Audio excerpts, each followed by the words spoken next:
آج کی بابرکت شب نور شب برات کے نام سے معروف اور مشہور ہے۔ اس بابرکت شب کے دامن میں اتنی برکتیں اور اتنی رحمتیں ہیں کہ اللہ جل شانہ گناہ گاروں کو جہنم کی آگ سے آزاد فرما دیتا ہے۔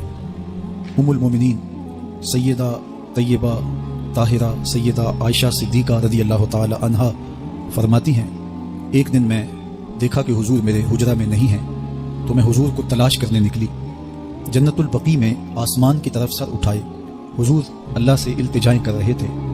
مجھے دیکھا تو ارشاد فرمایا، عائشہ کیا تم نے یہ سمجھا کہ اللہ کا رسول تم سے زیادتی کرے گا؟ فرماتی ہیں میں نے عرض کی یا رسول اللہ صلی اللہ علیہ وسلم، میں یہ سمجھا شاید آپ کسی زوجہ محترمہ کے حجرہ میں تشریف لے گئے ہیں۔ فرمایا آج لیلۃ النصف من شعبان کی 15ویں رات ہے، درمیانی شب ہے۔ اس رات کو اللہ تعالیٰ جل شانہ آسمان دنیا پہ نزول اجلال فرماتا ہے اور قبیلہ بنو کلب کی بکریوں کے بالوں سے زیادہ لوگوں کو جہنم کی آگ سے آزاد کر دیتا ہے۔ قبیلہ بنو کلب عرب کا بہت بڑا قبیلہ تھا جو بھیڑ بکریاں پالتے تھے اور لاکھوں کی تعداد میں ان کی بکریوں اور بھیڑوں کے ریوڑ تھے۔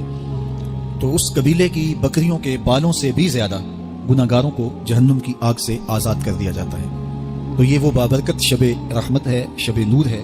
جس کے دامن میں اتنی برکتیں ہیں کہ کوئی محروم نہیں رہتا۔ صرف وہ بد نصیب لوگ جو شرک میں مبتلا ہیں، جو سخت کینہ پرور ہیں، جو قطع رحمی کرتے ہیں، قاتل ہیں، عادی شرابی یا بدکار ہیں،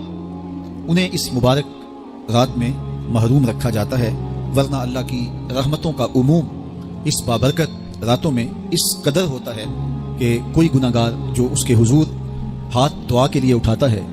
اور اپنا دامن پھیلا کے اس کی رحمتیں مانگتا ہے، اسے محروم نہیں رکھا جاتا، بلکہ اللہ سب گناہ گاروں کو جہنم کی آگ سے آزاد کر دیتا ہے۔ ایک روایت میں آتا ہے کہ اللہ لیلۃ النصف من شعبان کی 15ویں رات کو آسمان دنیا پہ اپنی رحمتوں سے جلوہ گر ہوتا ہے اور فرماتا ہے کوئی رزق مانگنے والا میں اس کی جھولیاں بھر دوں، ہے کوئی مغفرت طلب کرنے والا میں اس کے گناہ معاف کر دوں، ہے کوئی مجھ سے عافیت مانگنے والا میں اس کو عافیتوں سے نواز دوں، ہے کوئی فلاں چیز مانگنے والا ہے کوئی فلاں چیز مانگنے والا، اس کی رحمتیں آواز دیتی ہیں اور یہ آواز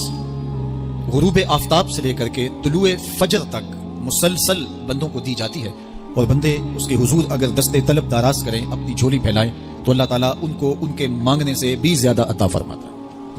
اس امت کو اللہ تعالیٰ نے اس طرح کی راتیں دے کر کے مغفرت، بخشش، غفران اور رحمتوں کی فراوانی نصیب کی ہے۔ میرے حضور نے ارشاد فرمایا ایک شخص صبح سے لے کے ظہر تک مزدوری کرتا ہے، اس کو ایک کی رات ملتا ہے، ایک ظہر سے لے کر عصر تک مزدوری کرتا ہے، اس کا وقت تھوڑا ہے لیکن اس کو بھی ایک کی رات ملتا ہے، اور تیسرا شخص عصر سے لے کر مغرب تک مزدوری کرتا ہے، اس کو 2 کی رات ملتے ہیں جبکہ اس کا وقت دونوں سے کم ہے۔ فرمایا پہلی مثال یہود کی ہے، دوسری مثال نصارہ کی ہے، اور تیسری مثال میری امت کی ہے کہ اس کو تھوڑے عمل پر زیادہ ثواب دیا جاتا ہے۔ تو یہود اور نصارہ نے اس پہ برا منایا تو حضور علیہ السلام نے فرمایا کہ اللہ نے ان کے اجر میں تو کمی نہیں کی لیکن مسلمانوں کو زیادہ اجر دے دیا، تو یہ اس کی کرم نوازی ہے۔ تو یہ تھوڑے وقت کی عبادتیں اور چند راتوں کی بیداری اور مخصوص اوقات میں اللہ کے حضور عبادت و ریاضت ایک گناہ گار کو کہاں سے کہاں تک پہنچا دیتی ہے، اس کے گناہوں کی معافی کا ذریعہ بھی بنتی ہے اور درجات کی بلندی کا سبب بھی۔